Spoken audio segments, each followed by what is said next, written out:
Look at me for a second. If something in her eyes changed and your chest felt tight before your mind could explain it, that wasn't paranoia. That was your nervous system recognizing a fracture before the story caught up. I'm speaking to you as a psychologist and as a woman who understands how guilt leaks through behavior long before truth finds words. Stay with me. Before we go any further, take one quiet action for yourself. Subscribe to this channel and like this video. Not for me, for you. Because the men who survive betrayal are the ones who choose clarity over confusion, education over obsession. Now listen carefully. After cheating, guilt doesn't always show up as tears or confessions. That's the movie version. In real life, guilt is sneaky. It disguises itself as self-improvement, sudden distance, or even exaggerated affection. Women are emotionally intelligent, yes, but that intelligence makes guilt harder to hide, not easier. The body reacts before the mind creates a cover story. One of the first things guilt does is distort presence. She may still be physically near you, texting you, laughing with you, but something is off. Her attention fractures. She checks out mid-conversation. She forgets details she once remembered effortlessly. That's not boredom. That's cognitive overload.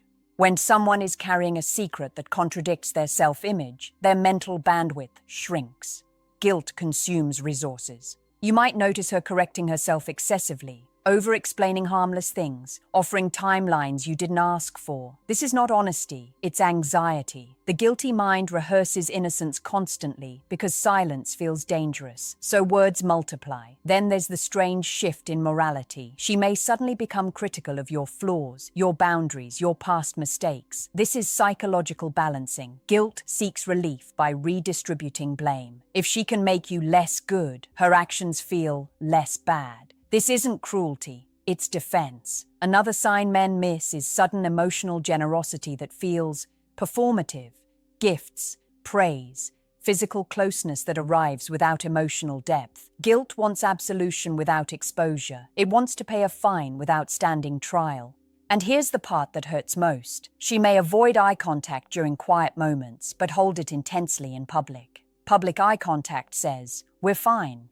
Private avoidance says, "I don't want to see what you might see." If you feel like you're slowly doubting your own perception, that's not weakness. That's what unresolved guilt does to relationships. It creates emotional fog. And clarity begins when you stop asking, "Am I crazy?" and start asking, "What is my body responding to?" Stay grounded. This isn't about accusation, it's about awareness. Guilt doesn't just change how she treats you. It changes how she treats herself, and that's where the most uncontrollable signs live. This is where men get confused, because the behavior looks contradictory. One moment she's distant, the next she's emotionally intense. One day she's cold, the next she's nostalgic. That emotional whiplash isn't manipulation by design, it's inner conflict leaking outward. After cheating, many women experience a quiet collapse of self-image. Most women don't see themselves as the kind of person who cheats. So when that line is crossed, the psyche scrambles to restore balance. You might notice sudden self-criticism disguised as jokes. She puts herself down more than before. Or she becomes obsessed with how she's perceived, her looks, her likability, her worth. Guilt destabilizes identity, and identity seeks reassurance. Watch for changes in emotional regulation. Small things irritate her more than they should. Neutral comments feel like attacks. This happens because guilt lowers emotional tolerance. When someone is already internally distressed, they have less capacity to process normal relational friction. You become the closest emotional surface, and guilt often discharges onto the closest surface. Another subtle sign is memory distortion. She may genuinely misremember conversations, timelines, or agreements. This isn't always lying. The guilty brain protects itself by blurring details that increase discomfort. Psychologically, this is called motivated forgetting. But to the partner on the receiving end, it feels like gaslighting, even when she doesn't fully realize she's doing it. You may also notice an odd urgency around moving forward. She wants to close chapters quickly, avoids deep reflection, says things like, "Why are we still talking about this?" Or, "Can't we just be happy now?" This is avoidance of emotional processing. Guilt hates stillness. Stillness invites conscience. Then there's the shift in physical affection. Some women pull away completely. Touch feels exposing. Others become unusually sexual. Sex becomes reassurance, distraction, or proof that things are normal. Neither reaction is about desire alone. Both are attempts to regulate shame. Pay attention to how she reacts to vulnerability.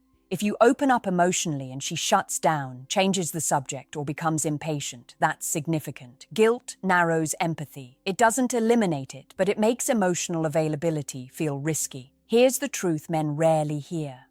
Guilt doesn't mean remorse in the way you imagine it. Guilt is self-focused. It's about internal discomfort, not necessarily your pain. Remorse requires accountability. Guilt alone seeks relief. And this is where your power lies, not in confronting, accusing, or proving, but in observing patterns over time. One behavior means nothing. Patterns tell the story. Your job isn't to play detective, it's to stay anchored in reality. When something consistently feels off, your intuition isn't guessing. It's integrating data your conscious mind hasn't organized yet. Clarity comes when you stop chasing reassurance and start trusting your perception. One of the most revealing places guilt shows itself is in control. Specifically, her sudden need to control the emotional temperature of the relationship. After cheating, uncertainty becomes terrifying. Not just the fear of being caught, but the fear of losing the version of herself that felt safe. So she may try, consciously or not, to manage your emotions. You might notice her monitoring your mood more closely than before, asking, "Are you okay?" Not from care, but from surveillance. Watching your tone, reacting quickly to the slightest withdrawal. This isn't affection, it's threat detection. When someone carries guilt, they become hyper-aware of signs that the truth might surface. At the same time, she may subtly discourage your independence. Question your time alone. Show discomfort when you seem emotionally self-contained. Guilt doesn't like a partner who feels stable without reassurance, because stability makes concealment harder. If you don't need constant emotional input from her, she loses a way to regulate her anxiety. Another uncontrollable sign is defensiveness that arrives before accusation. You ask a neutral question and receive a charged response. She interprets curiosity as suspicion. This happens because guilt primes the nervous system for attack. When someone is hiding something, their mind is already arguing, even when no one else is. Watch also for moral posturing. She may suddenly speak strongly about loyalty, honesty, or what she would never tolerate. This is psychological overcompensation. By verbally aligning herself with values she violated, she tries to restore internal consistency. Words become a shield against self-awareness. There's also a change in conflict style. Either she avoids conflict entirely, agreeing quickly, minimizing issues, or she escalates fast. Both are avoidance strategies. Calm conflict invites reflection. Reflection invites guilt. So the system chooses silence or chaos instead. You may feel a strange emotional imbalance, where you're the one questioning reality, apologizing more, adjusting more. That's not accidental. Guilt often unconsciously shifts the emotional labor onto the innocent partner. If you're busy managing the relationship, you're less likely to examine it. Another overlooked sign is timing. Guilt intensifies during quiet, intimate moments, late nights, long drives, shared stillness. She may fill those moments with noise, screens, distractions. Silence is where conscience speaks. And here's something difficult but important. Guilt doesn't always push someone closer to truth. Sometimes it pushes them toward justification. She may reframe the relationship as already broken, emotionally unsafe, or unfulfilling before the betrayal. This isn't clarity, it's retroactive permission. None of this means you should accuse or interrogate. That approach only drives guilt deeper underground. What matters is consistency. Do her actions align with her words over time? Do you feel calmer or more confused the longer you stay quiet and observant? As a psychologist, I'll tell you this plainly. Healthy relationships reduce anxiety. Guilt-ridden dynamics increase it. If your nervous system feels constantly on edge, it's responding to something real. Your strength isn't in forcing answers. It's in refusing to abandon your own perception.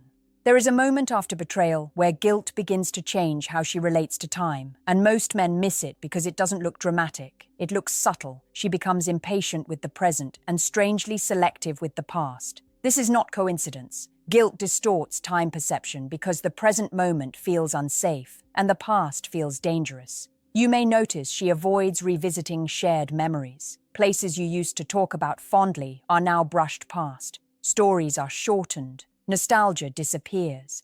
That's because memories activate contrast, who she was versus what she did.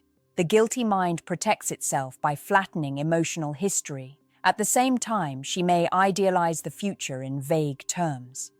Things will be better. We just need a fresh start. Notice the lack of detail. The future becomes a psychological escape hatch, a place where guilt doesn't exist yet. But without accountability, the future is just avoidance wearing hope's mask.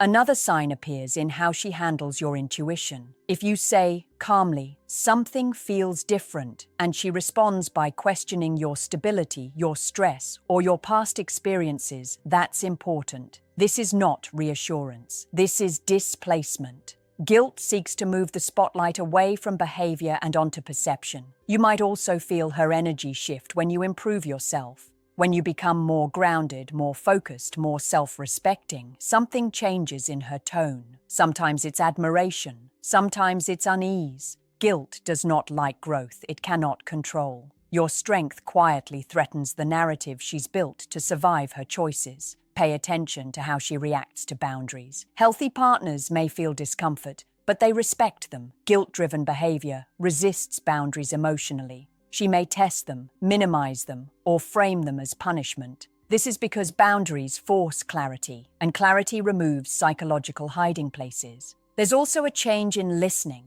She hears your words but misses your meaning, responds to what's convenient, not what's said. This isn't lack of intelligence, it's selective attention. Guilt filters information based on emotional safety, not truth.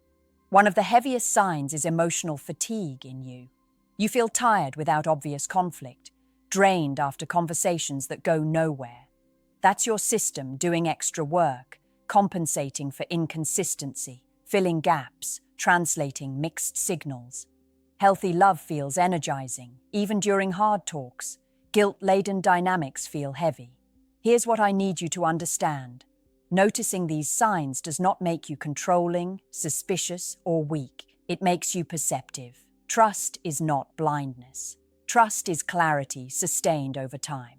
You don't need to rush. You don't need to confront impulsively. Silence paired with observation is powerful. When you stop over-explaining and start watching patterns, truth reveals itself without force. Your job is not to save the relationship at the cost of yourself. Your job is to stay aligned with reality, even when reality is uncomfortable. That is how men regain their power. As guilt settles deeper, it begins to influence how she relates to responsibility. And this is where the mask slips most often. Responsibility becomes abstract. Accountability becomes conditional. You may hear language that sounds mature on the surface but feels hollow underneath.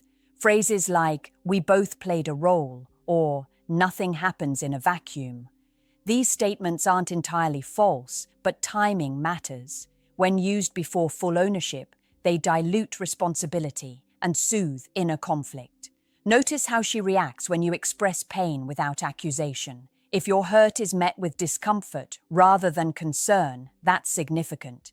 Guilt struggles to hold space for the pain it caused. Not because she doesn't care, but because empathy forces her to face herself without defense. So she may redirect, intellectualize, or grow emotionally flat. Another sign appears in how she seeks validation, from you or from the outside world. Increased social activity, more attention to messages, reactions, visibility. This isn't always about another person. Often it's about restoring self-worth quickly. Guilt damages self-concept, and external validation offers temporary relief without introspection. You may also feel a subtle role reversal. You become the one reassuring her, managing her emotions, saying things like, "it's okay," before you've even processed what happened. This is emotional inversion, and it happens when guilt silently recruits the innocent partner to stabilize the guilty one. Over time, this erodes your sense of fairness and self-trust. Pay attention to how she handles consequences, not punishments, consequences, boundaries, space, slower trust. If she accepts them with patience, there may be room for repair. If she frames them as cruelty or control, guilt is still steering the wheel. Accountability accepts discomfort. Guilt avoids it. Another uncontrollable sign is inconsistency in self-reflection. One day she seems deeply aware, the next dismissive. This isn't progress and regression, it's oscillation.